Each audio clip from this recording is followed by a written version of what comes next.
Palpatine est peut-être considéré comme le plus grand méchant de la franchise Star Wars, mais de nombreux moments suggèrent qu'il n'était pas le génie que tout le monde pense. Vous êtes sur Thérapie Geek, bonsoir.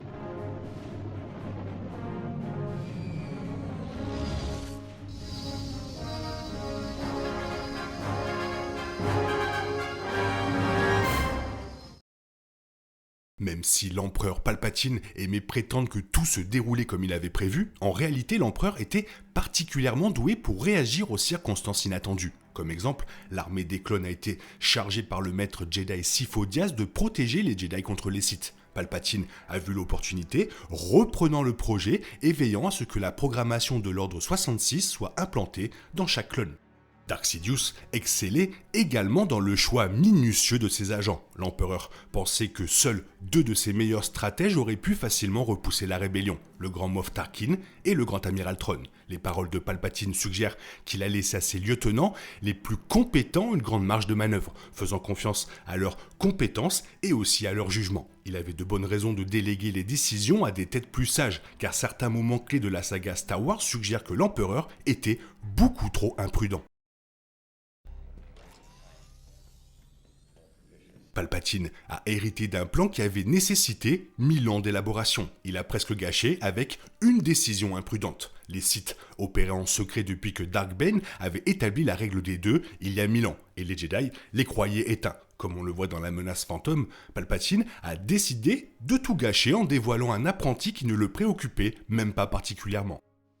Dark Maul était un pion pour Palpatine, rien de plus, et Palpatine l'envoya en mission peu judicieuse pour soutenir l'occupation de Naboo par la Fédération du Commerce. Cela a amené Maul à se battre contre un maître Jedi pour ce qui semble être la deuxième fois. Et pire encore, Maul s'est heurté à l'un des rares maîtres Jedi capables de survivre à une première rencontre avec un apprenti Sith. Au moment des préquels, peu de Jedi excellaient dans les duels au sabre laser, car ils n'en avaient pas vu la nécessité depuis des générations. Qui-Gon avait cependant été entraîné par Dooku, qui lui adorait les duels. 1000 ans de secret brisés parce que Dark Maul s'est révélé aux Jedi. Même si Qui-Gon et Obi-Wan Kenobi étaient tombés pendant la bataille de Naboo, le conseil Jedi de l'ère préquelle aurait logiquement déduit que les avertissements de Qui-Gon concernant un Sith étaient vrais. Cet aspect de la menace fantôme est une énorme erreur de Palpatine, même si elle a fonctionné à son avantage. Palpatine semble avoir aimé l'idée de se cacher à la vue de tous, même si son idée de se cacher laissait beaucoup à désirer. Des artefacts Sith jonchaient le bureau de Palpatine en tant que chancelier, le bureau même où il recevait régulièrement les maîtres Jedi et les membres du conseil Jedi pour des réunions formelles et aussi informelles. Il est facile d'imaginer un membre du conseil s'ennuyer pendant la réunion, jeter un coup d'œil autour de la pièce et faire soudain une double prise en réalisant qu'il était effectivement assis dans un musée Sith. Il y avait des urnes spirituelles Sith antiques, des statues en bronze des 4 sages de Dwarty, l'une contenant le sabre laser de Palpatine, un bas-relief de la Grande Guerre de l'hyperespace, une bataille cruciale entre Jedi et Sith. Il y avait aussi un calice Sith de la planète interdite de Malachor, utilisé pour les rituels et la méditation. Alors cela peut sembler absurde, mais les récents romans Star Wars ont fait allusion à la raison de l'apparente inconscience de Palpatine. Les Sith sont alimentés par la colère et la haine. Il y a eu des moments où Palpatine a eu du mal à garder sa fureur sous contrôle. Lorsque cela se produisait, il attendait la fin des réunions et fermait ses appartements. Ensuite, selon Queen's Hope, il déclencherait un barrage de force contre les artefacts du côté obscur qui pouvaient absorber son pouvoir sans dommage. Il aurait quand même mieux fait de les garder cachés derrière un écran ou une cloison dans une autre pièce, mais bon. Se déroulant pendant la guerre des clones, le roman Queen Shadow révèle que Palpatine a même utilisé la force dans le temple Jedi. Mécontent lorsque Padmé Amidala perturbe ses plans en s'éclipsant en mission, Palpatine fait pression sur sa sosie Sabé en utilisant le côté obscur de la force. Il est si ouvert que Sabé soupçonne même ce qu'il a fait, même si elle rejette les soupçons.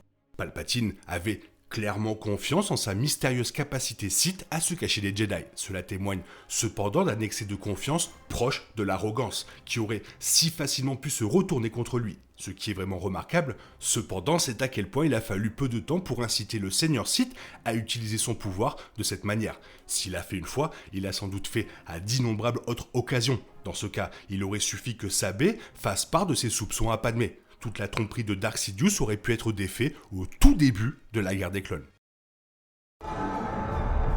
La créature monstrueuse connue sous le nom de Zillo est apparue pour la première fois dans The Clone Wars, saison 2, épisode 18, et elle a immédiatement attiré l'attention de Palpatine. La bête Zillo possédait le pouvoir d'un type kaiju d'absorber de l'énergie et de grandir en même temps, et Palpatine convoitait ce pouvoir. Malheureusement pour le seigneur Sith, la bête a pu percevoir la menace qu'il représentait. Elle se déchaîna à travers Coruscant pour le tuer.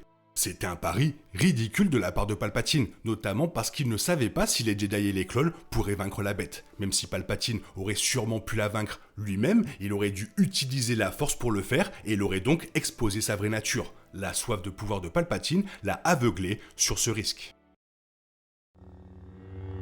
Palpatine semble avoir eu une sorte de fétichisme pour les super-armes. Dark Vador pensait peut-être que le pouvoir de détruire les planètes n'était rien comparé au côté obscur, mais l'Empereur semble avoir voulu les deux. Il a investi d'énormes ressources dans des projets massifs de super-armes, la construction de l'étoile de la mort ayant commencé avant même la fondation de l'Empire, et les plans visant à transformer la planète riche en Kyber Illum en base Starkiller ont commencé moins d'un an après la revanche des Sith. Il est cependant important d'en comprendre l'impact économique. Comme on le voit dans The Bad Batch, l'Empire a fermé d'innombrables autres projets afin de pouvoir concentrer ses ressources sur les super-armes impériales. Et étant donné que leurs super-armes n'ont réussi à tirer que quelques coups avant d'être détruites, bon nombre de ces projets étaient des investissements pas trop judicieux. Star Wars Rebels a révélé que les idées tactiques du grand amiral Thrawn, allant des interdicteurs cruisers aux TIE Defender plus avancés, étaient en concurrence directe avec les super-armes pour le financement. L'obsession de Palpatine pour les super-armes a cependant eu d'autres conséquences. Les ressources impériales furent détournées pour construire ces bâtiments et ses opposants politiques commencèrent à remarquer d'étranges mouvements de ressources. Rogue One a révélé que Saw Gerrera, en particulier, était sur le point de relier les points et de découvrir l'étoile de la mort. Palpatine a eu de la chance qu'elle soit terminée à temps. Palpatine n'a jamais aimé les freins et contrepoids à son pouvoir, ce qui a toujours rendu plutôt étrange le fait qu'il lui a fallu 20 ans pour dissoudre le Sénat. Cela tenait en partie au fait que Palpatine semblait aimer les jeux politiques, mais il y avait un autre aspect à toute cette histoire. Le Sénat a été un outil utile pour garantir que ses ennemis restent concentrés sur la stratégie politique plutôt que sur la rébellion pure et simple. Palpatine n'a dissous le Sénat que lorsque l'étoile de la mort était prête.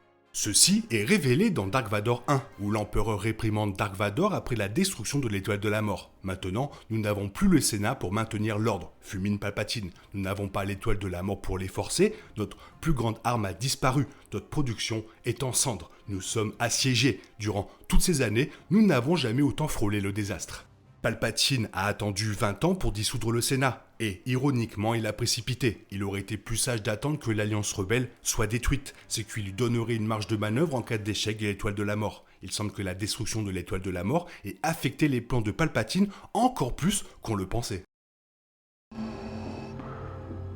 Palpatine pensait donc que seuls deux de ses lieutenants auraient pu inverser la tendance contre l'Alliance rebelle, le Grand Amiral Thrawn et le Grand Moff Tarkin. Tous deux ont été perdus au début de la guerre civile galactique, Thrawn étant exilé dans une galaxie lointaine grâce au Jedi Padawan Ezra Bridger, et Tarkin étant tué lors de la destruction de la première étoile de la mort. Cela explique peut-être pourquoi, dans le Retour du Jedi, Palpatine élabore le plan stratégique le plus absurde de l'histoire de Star Wars. Plutôt que d'attendre que la deuxième étoile de la mort soit terminée, Palpatine semble avoir encouragé la nouvelle de sa construction à divulguer aux rebelles. Il espérait les attirer dans un piège et il était un appât en visitant l'étoile de la mort pour qu'ils croient pouvoir neutraliser l'Empire en une seule attaque. Il y a un vieux dicton selon lequel il ne faut pas mettre tous ses œufs dans le même panier, mais il n'y a probablement pas d'équivalent Star Wars à ce dicton.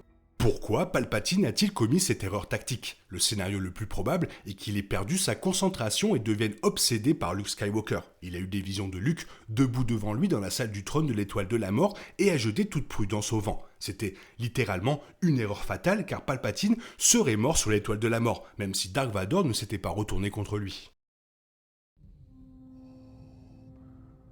Cela n'aide pas que toute la stratégie de l'Empereur dans le Retour du Jedi soit évidemment erronée. Palpatine pousse son apprenti actuel dans un duel avec celui qu'il veut, une stratégie qu'il a déjà utilisée, et semble parfaitement ignorer que les choses pourraient se dérouler d'une manière qu'il n'avait pas prévue. Bien qu'il sache très bien que la loyauté de Dark Vador est vraiment divisée, il ne lui vient jamais à l'esprit que Vador pourrait se retourner contre lui. C'est le plus grand défaut de Palpatine, lié au côté obscur, convaincu que les ténèbres sont suprêmes. Il n'a jamais réalisé le pouvoir de l'amour. Luke Skywalker a inspiré un acte d'amour altruiste de la part de son père, quelque chose que l'empereur ne pouvait ni anticiper ni planifier, et cela a bouleversé tous ses plans. S'il est vrai que Palpatine avait des plans de clonage en guise de sauvegarde, ceux-ci n'étaient pas prêts et il n'exercerait plus jamais autant de pouvoir que dans le Retour du Jedi. Alors bien sûr, la plupart du temps, ce qu'il a fait, c'est le top, mais sinon il y a quand même des petites erreurs. Toi, qu'est-ce que tu en penses? Fais-moi part de ton avis dans la zone commentaire, sinon il est temps pour toi de reprendre le cours normal de ta vie. On se retrouve bientôt pour une nouvelle vidéo. Bisous bisous, bye bye, que la force soit avec toi.